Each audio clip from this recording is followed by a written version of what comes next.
Good afternoon, Facebook followers.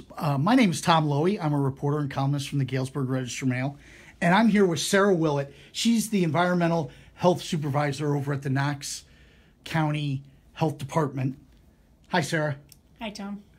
And one of the things that I think people are interested in and people kind of follow are food safety inspections. Dining out, restaurants, every restaurant is inspected. And so we're here to talk about some of the changes that took effect this January.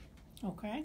All right. Can you tell us a little bit in general about how these inspections have changed? Or it's more the scoring of the inspections in a lot of ways. You're right.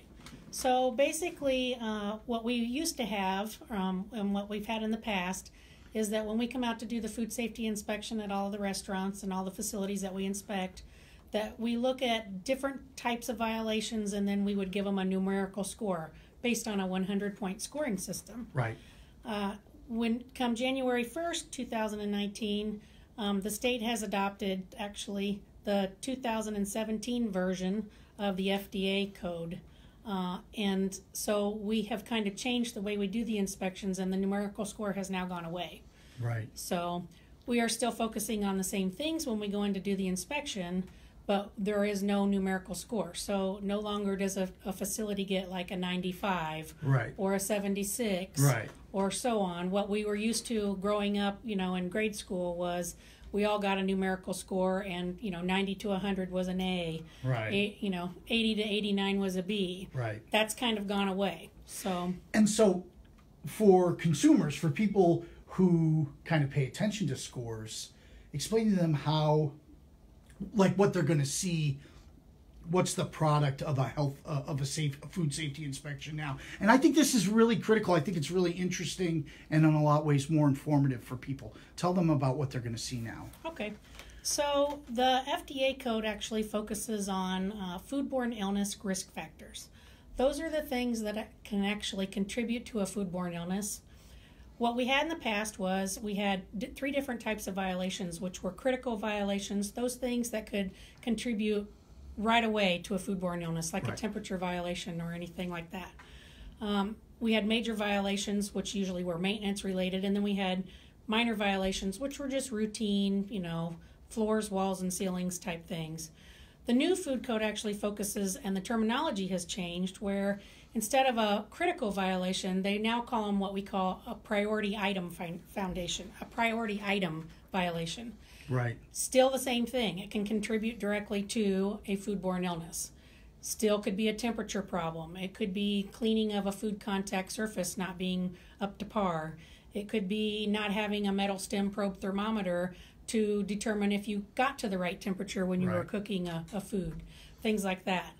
The major violations that we used to see are now what we call priority item foundations.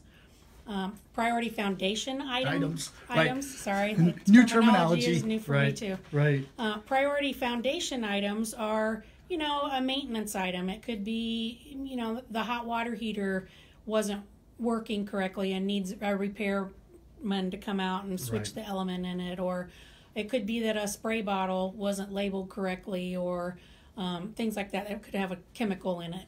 Right. Those generally we would like to have fixed while we're there doing the inspection, but we can give them up to 10 days to get that right. fixed in case they need to call in a repairman or something right. like that. The minor violations, what in the old code are now called core violations, and those can be things like, the floor tile is chipping and peeling on the floor in the kitchen, or the paint's peeling on the wall behind the prep table, or things like that. Things that don't directly contribute to a foodborne illness right then and there, but still need attention and still need to be fixed at some point. So what they're going to see are two numbers, right? Right. They're going to see a number based on between 0 and 29, and that's going to be risk. Foodborne illness risk factors. Okay, so that first number. So when you come out of a restaurant inspection or a person looks at a report on a restaurant inspection, they're going to see two numbers. That first number is going to be how many foodborne illness risk factors did we find when we came in to do the inspection? Right. And then the second number will be how many were there when we left the establishment. meaning how many were fixed by the time that we left. Right. So it'll be like 2-1 Okay. or 3-0. 3 risk factors were found when we came in, but they were all fixed on site, so they were not a problem when we left. Okay. Thus the 0. And so this is kind of like, rather than school where you have 100, 90, 80, and A, B, C, people thinking like that, maybe in terms of risk factors, people should think of golf, where 0 is par, right? And it's between 0 and 29 risk factors that you folks are looking at on the inspections, correct? So a really bad score is 29, and a really great score is 0, correct? Is that a way to see it? Very much so. Yes. And then that second number gives you an indication of what was done while you were there. And was it something that was easy to fix while we were there? Okay. And so and beyond that, is there an indication of a repeat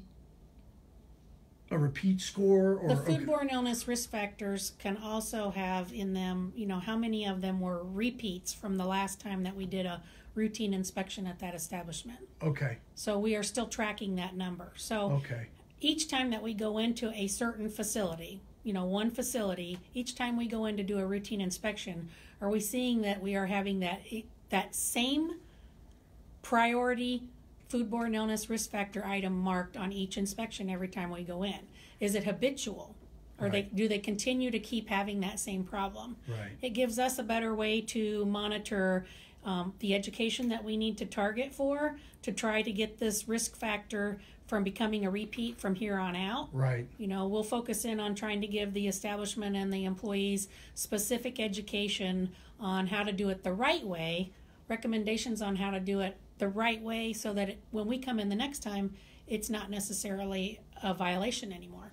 What's always been the case in Knox County, I can't speak for any other county or any other health department, but you folks with the food safety inspections, you've always had continuity from visit to visit. There's always been that kind of the idea of repeat and what education needs to be. We've always had that system. So that's not a huge change. No. And also not a huge change is the idea of risk factors. Correct. The terminology has changed somewhat. Instead of, like I said, critical violations, major violations, now they're still critical, but they're called priority, or they're called priority foundation. That's really the biggest changes. A lot of the terminology has changed. The inspection itself, it's the same inspection that we normally do and have done. I've been here almost 20 years. It's the same inspection that we do. It's just the terminology has changed and the look of the food inspection form has changed. Right. So when we go into the establishment's going to see a change right away when they look at the new food inspection form.